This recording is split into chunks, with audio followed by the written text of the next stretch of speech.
ಇರ್ತದೆ. ಇನ್ನು ಉಜ್ಜೀವನಲ್ಲಿರೋರಿಗೆಲ್ಲರಿಗೂ ಭಯಂಕರ ರೀತಿಯಲ್ಲಿ ಉಜ್ಜೀವನ ಆಗ್ಬೇಕು. ಇಲ್ಲಾಂದ್ರೆ ಹಾಡು ಚೆನ್ನಾಗಿ ಹಾಡೋರು ಇನ್ನೂ ಹೆಂಗ್ ಆಡ್ತಾರೆ ಅಂತ ಹಂಗೆ ಆಡ್ತಾರೆ. ಆದ್ರೆ ಅವರ ಜೀವನ ನೋಡುವಾಗ ದೇವರಿಗೆ ಇಷ್ಟ ಬಂದಂಗೆ ಇರಲ್ಲ. ಅವರ ಸ್ವಂತ ಇಚ್ಛೆ ಅಂತ ಇರ್ತದೆ, ಅವ್ರ ಸ್ವಂತ ಇಷ್ಟದಂತೆ ಇರ್ತದೆ. ಅವನ ಇಷ್ಟ ಬಂದಂಗೆ ಮಾಡ್ಬಿಟ್ಟು ಇಲ್ಲಿ ಬಂದು ಅವನಿಗೆ ಸ್ವರ ಕೊಟ್ಟಿದ್ದಾರೆ ಅಂತ ಹಾಡಾಡ್ಬೋದು, ವಾಕ್ಯ ಹೇಳ್ಬೋದು, ವಾಕ್ಯ ಸಾರ್ಬೋದು, ವಾಕ್ಯವನ್ನು ಓದ್ಬೋದು, ಪ್ರಾರ್ಥನೆ ಮಾಡ್ಬೋದು ಅಲ್ವಾ. ಆದ್ರೆ ಯಾರಿಗೆ ಇಷ್ಟ ಬಂದ ಹಾಗೆ ಜೀವಿಸ್ಬೇಕು ನಾವು ಕೊನೆ ಗಂಟ? ದೇವರಿಗೆ ಇಷ್ಟ ಬಂದ ಹಾಗೆ. ನಮಗೆಲ್ಲ ನನ್ನನ್ನು ಮೆಚ್ಚಿಸ್ಲಿಕ್ಕಲ್ಲ, ಸಭೆಯವರನ್ನು ಮೆಚ್ಚಿಸ್ಲಿಕ್ಕಲ್ಲ, ಇಲ್ಲಿರುವಂತ ಎಲ್ರಸನ್ನು ದೊಡ್ಡವರನ್ನು ಯಾರನ್ನು ಮೆಚ್ಚಿಸ್ಲಿಕ್ಕಲ್ಲ. ದೇವರಿದ್ದಾನೆ ಅನ್ನೋದನ್ನು ನಾವು ನೋಡ್ಕೋಬೇಕು. ದೇವರಿದ್ದಾನೆ ಅಂತಂದ್ರೆ ನಿಮ್ಗೆ ಭಯ ಇದೆ ಅಂತಂದ್ರೆ 100% ಎಲ್ಲ ನೀವು ಕರೆಕ್ಟ್ ಆಗಿದ್ದೀರಾ ಅಂತ ಅರ್ಥ. ದೇವರಿದ್ದಾನೆ ಅಂದ್ರೂ ಕೂಡ ಭಯ ಇಲ್ಲ ಅಂತಂದ್ರೆ ನಾವು 100% ದೇವರಿಗಿಂತ ದೂರ ಇದೀವಿ ಅಂತ ಅರ್ಥ. ಅದರಿಂದ ನಾವು ದೇವರಿಗೆ ಮೆಚ್ಚುಗೆ ಆಗಿರುವಂತ ಬದುಕನ್ನು ನಾವು ಬದುಕಬೇಕು. ಸುಮ್ಮನೆ ಅಲ್ಲ ನಮ್ಮ ಜೀವನ ಅಲ್ವಾ. ಇವಾಗ ಎಲ್ಲರಿಗೂ ದೇವರು ಕೆಲಸ ಕೊಟ್ಟಿದ್ದಾರೆ. ಇಲ್ಲಿ ಏನೇ ಕೊಟ್ಟಿರೋದು ನಿಮಗೆ?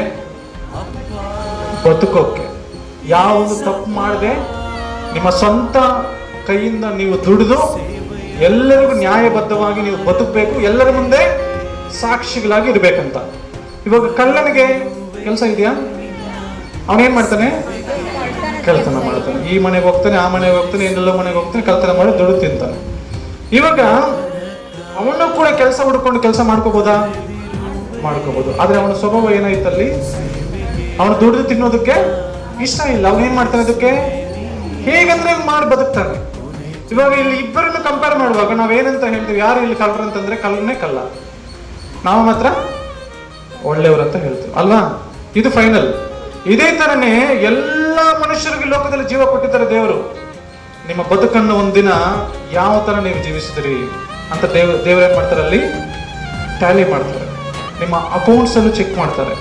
ನೀವು ಎಂತಹ ಬದುಕನ್ನು ಬದುಕಿದ್ರಿ, ಎಂತಹ ಜೀವನವು ನಿಮ್ಮದು, ಯಾವ ತರ ನೀವಿದ್ರಿ, ಎಷ್ಟರ ಮಟ್ಟಕ್ಕೆ ನನಗೆ ಭಯ ಪಟ್ರಿ, ಎಷ್ಟರ ಮಟ್ಟಿಗೆ ನನಗೆ ಬೆಲೆ ಕೊಟ್ರಿ, ಎಷ್ಟರ ಮಟ್ಟಕ್ಕೆ ನಿಮ್ಮ ಜೀವನವನ್ನು ನನಗಾಗಿ ಕೊಟ್ರಿ, ಆ ಲೋಕದಲ್ಲಿ ನನಗೆ ಇಷ್ಟೆಲ್ಲ ಕೊಟ್ಟರು ಕೂಡ ನೀವು ಏನು ಮಾಡಿದ್ರಿ, ಎಲ್ಲವನ್ನು ದೇವರು ಏನ್ ಮಾಡ್ತಾರೆ?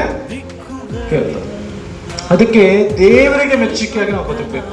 ಇವಾಗ ರೋಡಲ್ಲಿ ಒಂದು 5,000 ರೂಪಾಯಿ ಅಥವಾ ಒಂದು 10,000 ರೂಪಾಯಿ ಅಮೌಂಟ್ ಅಲ್ಲಿ ಬಿದ್ದಿದ್ರೆ, ನಿಮ್ಮ ಮುಂದೆ ಅದು ಸಿಕ್ಕಿದ್ರೆ ನೀವು ತಗೊಂಡ್ಬಿಡ್ತೀರಲ್ಲ?